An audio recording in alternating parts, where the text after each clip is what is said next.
சிவபுராணம். இந்திரனின் வஜ்ராயுதமானது இமைப்பொழுதில் வெடித்தல். சுக்ராச்சாரியா ததிசி முனிவரின் உடலில் ஏற்பட்ட காயங்களை தன்னுடைய யோக சக்தியினால் குணமாக்கினார். பின்பு சுக்ராச்சாரியாரோ முனிவரிடம் தாங்கள் கேட்கும் வலிமையையும் சக்தியையும் அளிக்க வல்லவன் நானல்ல, இச்சக்தியினை அளிக்க வல்லவர் ஒருவர் மட்டுமே. இறந்தவர்களை உயிர்ப்பிக்கும் மந்திரமான மிருத சஞ்சீவினியை உபதேசித்த இவ்வுலகத்தில் அனைத்துமாய் உள்ள பரம்பொருளான சிவபெருமான் ஒருவரால் மட்டுமே நீங்கள் வேண்டிய சக்தியையும் வலிமையும் அளிக்க இயலும். ஆகவே சிவபெருமானை நோக்கி தவம் புரிந்து அவருடைய அருளை பெறுக என்று கூறி அவ்விடம் விட்டு மறைந்தார் சுக்ராச்சாரியார். சுக்ராச்சாரியாரின் ஆலோசனைப்படியே ததிசி முனிவர் சர்வேஸ்வரரான சிவபெருமானை நோக்கி தவம் புரிய தொடங்கினார். பின்பு சிவபெருமானை நோக்கி உணவின்றி மிகவும் கடுந்தவம் புரிந்தார். முனிவரின் தவத்தால் மகிழ்ச்சி அடைந்த சிவபெருமான் ததிசி முனிவருக்கு காட்சி அளித்தார். சர்வேஸ்வரரான சிவபெருமானை ததிசி முனிவர் பணிந்து வணங்கினார். சிவபெருமான், ததிசி முனிவரே, உம்முடைய தவத்தினால் மனமகிழ்ந்தோம். எம்மை எண்ணி தவமிருக்க காரணம் என்ன என்று அனைத்தும் அறிந்த சர்வேஸ்வரன் வினவினார். பின்பு ததிசி முனிவர், எம்பெருமானே, மானிடர்கள் வாழும் இந்த பூவுலகில் தவம் புரியும் முனிவர்கள் பெரியவரா அல்லது நாட்டை ஆளும் அரசர்கள் பெரியவர்களா என்ற விவாதத்தில் நானும் சுபனும் ஈடுபட்டோம். அவ்விவாதத்தில் நானும் அவருக்கு புரியும் விதத்தில் எடுத்துக்கூற அதில் சினம் கொண்ட சுபன் என்னை வஜ்ராயுதத்தால் தாக்கி என்னை நிலைகுலைய செய்தான்.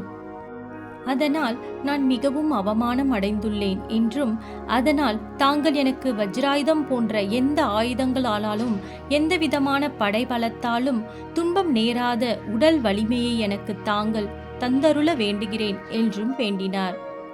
எம்பெருமானான சிவபெருமானும் முனிவர் வேண்டிய வரத்தினை அருளி அவ்விடம் விட்டு மறைந்தார்.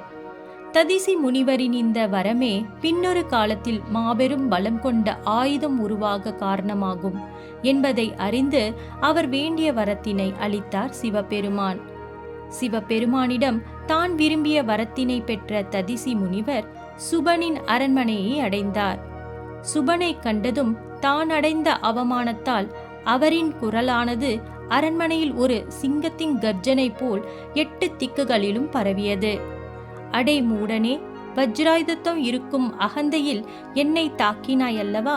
இப்பொழுது உன்னுடைய வீரத்தை என்னிடம் காட்டு என்று அனல் சிவந்த கண்களுடன் ஒரு வனத்தின் ராஜாவை போன்று கர்ஜித்தார். ததிசி முனிவரின் கோபமான பேச்சுக்களை சற்றும் எதிர்பாராத சுபன் மிகுந்த கோபத்துடன், நீர் அன்று புரிந்த செயலுக்கான தண்டனையை மட்டுமே நான் அளித்தேன். ஆனால் இன்றோ நீ உன்னுடைய எல்லையை கடந்து உனது அழிவிற்கான பாதையை உருவாக்கி கொண்டாய். பார் போற்றும் வேந்தனான என்னிடம் எதுவும் மற்ற முனிவன் என்னை இகழ்வதா? இக்கணமே உனது அழிவானது உறுதியானது என்று கூறி தன்னுடைய மனதில் வஜ்ராயுதத்தை எண்ணிய நொடி பொழுதில் கரங்களில் வஜ்ராயுதம் தோன்றியது. வேந்தனான சுபன், நீர் என்னுடைய தோழனாக இருந்த காரணத்தினால் அன்று உயிர் பிழைத்தாய். ஆனால் இன்றோ உனது செயலுக்கான தண்டனையை நான் உனக்கு அளிப்பேன் என்று கூறி வஜ்ராயுதத்தை மிகுந்த ஆவேசத்துடன் முனிவரின் மீது செலுத்தினார். ஆனால் நிகழ்ந்ததோ வேறு.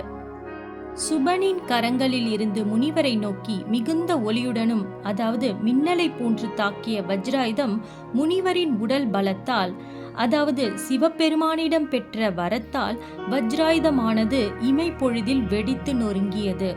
இதை சற்றும் எதிர்பார்க்காத சுபனுக்கு மிகுந்த ஆச்சரியமாக இருந்தது.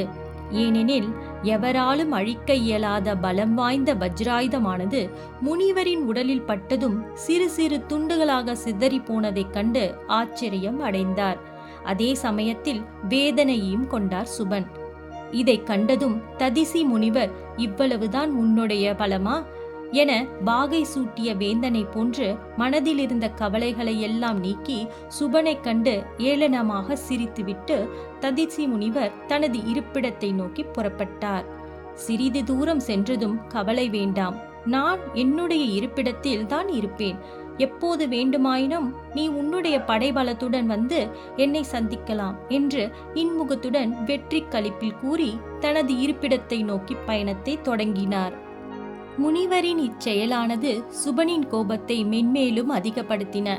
ஆனால் கோபத்தில் எடுக்கும் முடிவானது சரியாக இருக்காது என்று அறிந்த சுபன் ததிசி முனிவருக்கு அவருடைய வழியிலே சென்று பாடம் புகட்ட வேண்டும் என எண்ணினார். இதை மனதில் கொண்டு வைகுந்த நாதனாகிய திருமாலை நோக்கி கடுந்தவம் செய்தார் சுபன். ஓம் நம சிவாய.